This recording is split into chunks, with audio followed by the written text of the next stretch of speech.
Magmamarko tayo ngayon ng ating mga kape. Ito ay Robusta at saka Arabica. Yung Arabica tinesting ko lang talaga. Malay mo, kasi dun sa farm mataas din yun. So ito pa nagmamarkot, binabalatan yung kape, yung katawan, tapos lalagyan mo ng lupa.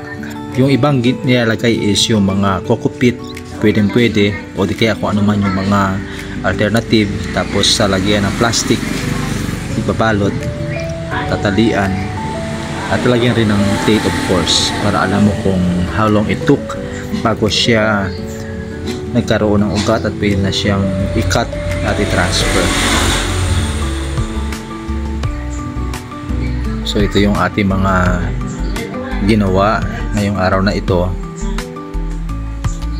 Maraming mga puno rin yung ating namarkot sa 2 oras na ating in-spent ngayong hapon lang.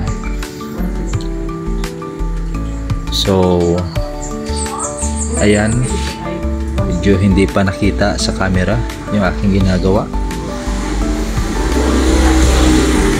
I-imagine nyo na lang. At syempre lalagyan ng date. At yan yung mga buhay na ng mga kape dito.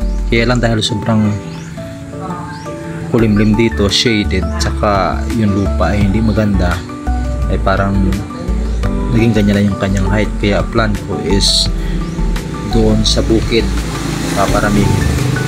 Nagtanim ako doon sa farm before, pero dahil sa hindi na fokusan talaga ay nawala rin. Kaya ngayon dahil nag-focus na ako sa farm development, ay ito na ngayon yung pag-uumpisahan.